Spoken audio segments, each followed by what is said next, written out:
Jersey City's artist community is considered by many to rival New York City's, but historically artists become the first wave of new development to be driven out as residents to be driven out by new development as new residents move in. The city has tried to establish arts districts, such as the Powerhouse District, but as development becomes, fewer artists will have space there. 2 new artist districts are being developed, one in the Heights and another near Journal Square. As mayor, what would you do to help protect and encourage the art scene in Jersey City? I think the affordability issue that applies to all residents is something that applies to artists as well. I think we know that while some artists can make a tremendous living off of their craftsmanship, many do not do well economically, and therefore it's appropriate to try to provide affordable accommodations to them. I think that, yeah, we need to explore more districts where there's housing set aside for artists, but more importantly, I think, is the move toward creating a more affordable city for all residents, which would include artists. And that's why we have such a detailed plan for bringing that about, whether it's the Office of Affordable Housing that will ensure that affordable accommodations are being kept affordable, connect residents to affordable housing, extending rent stabilization to thousands of people that currently have none, and requiring developers to build more affordable housing, either on-site and as well by contributing to the Affordable Housing Trust Fund so that we can build more affordable housing. I think that that's what we need to do. Yeah, so look, I think again, where we came from to where we are today is really important. One of the reasons the Powerhouse Arts District didn't work is because the previous administration allowed those artist housing to be removed from that plan. I think any artist that lived in the area would attest to that.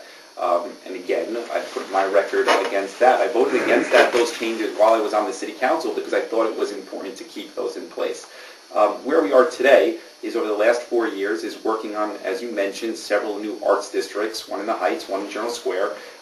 We are working on reestablishing the Jersey City Museum, which should close by the end of this year, opening a new facility or owning a new facility that will become the Jersey Museum in Journal Square, whereas the previous 10 years we had that museum closed because it wasn't supported, and then focused on public arts programs like the Murals programs with certification boards, etc. So I think over the last 4 years we've done a good job of celebrating the arts and moving it forward where appropriate. I think the most important thing that we can do over the next 4 years is find a dedicated source of revenue that can help subsidize some of the more important artist institutions in Jersey City. And we look forward to working with that new Arts Council to find that. We've had a lot of conversations about creating a master plan. I think that's the first step, so that way you can solicit grants in order to move that forward. And once that starts, I think that the city could be more supportive in finding dollars that could support them. Now, there was difficulty with the Paris Arts District and tremendous amount of litigation that I was personally involved with. The 111 First Street was one of the more well-known establishments where the artists were actually evicted and cut a deal, a settlement, if you will, with the landlord, and then we were left with this very complex situation. And we tried to reach a compromise that would promote the arts and artists at the same time end that litigation risk. In other places we fought, like 311 Washington, where I fought repeatedly, even getting a death threat, and we won time and again in court to provide affordable housing to artists. It was there, and then the city basically walked away from that recently and cut a deal even though we won. I couldn't comprehend that one.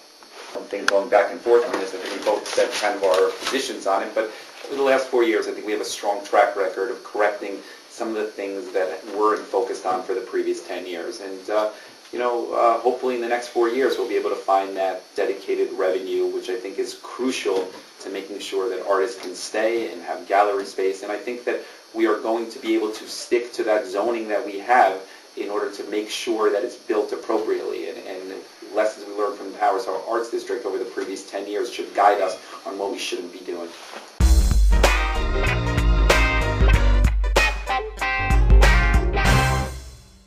Me first, I think. Who is your favorite celebrity from Jersey City? Actor, musician, or some other famous person?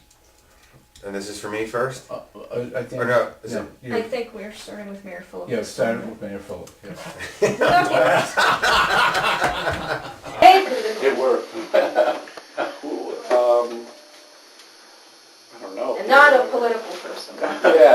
trying to think of from Jersey City, born and raised in Jersey City. Yeah, from Jersey City. It's known to be in Jersey City. Celebrity lived here at some point.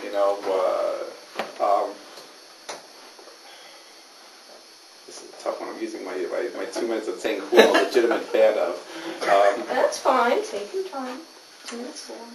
I'll pass on that for first and foremost. Go ahead.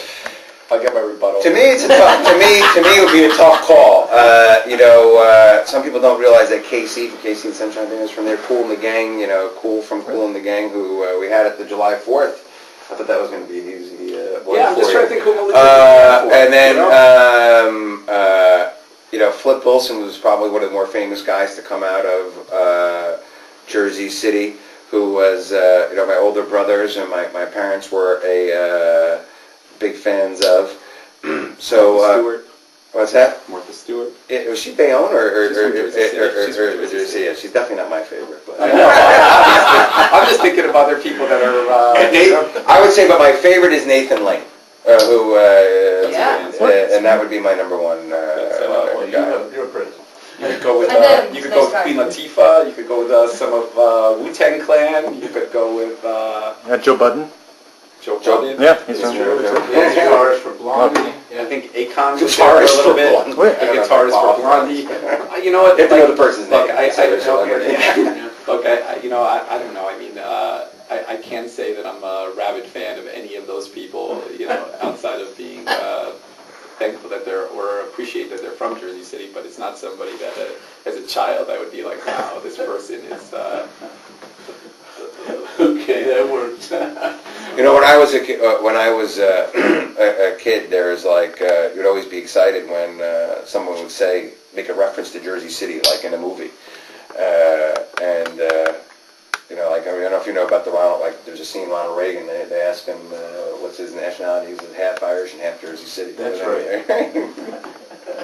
So, whoever wins the election will have to build bridges with opponents and critics. If you win the election, what will you do to reach out and embrace your opposition and create a sense of one community in Jersey City?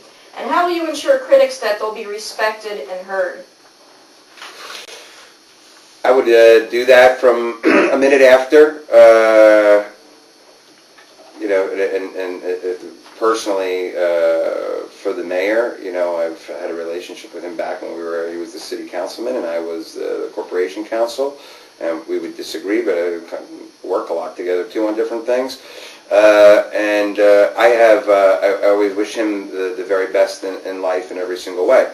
As far as the people who disagree with me and who would vote against me, I would immediately always want to have an open dialogue and try to learn from them. I recognize that one of the things I learned during my tenure, my 8-year, 9-month tenure, was when you engage in a dialogue with people, as opposed to deciding, announcing, and then defending this acronym DAD, you get to better results. And frequently you learn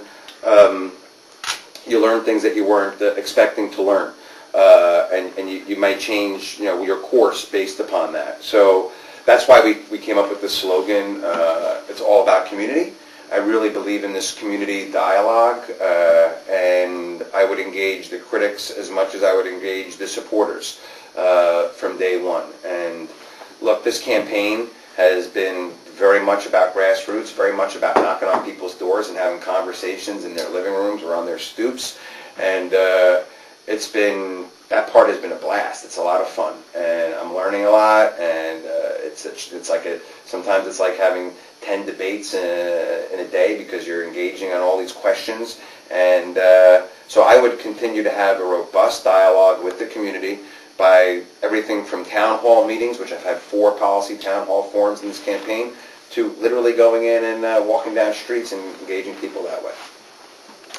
So, as it relates to Bill and I think, in these sort of forums, we might go back and forth a little bit, but, we've been very civil and we've tried to run a positive campaign. We still got 27 days, but up to this point, and focused on really kind of direction and view for the next 4 years on Jersey City.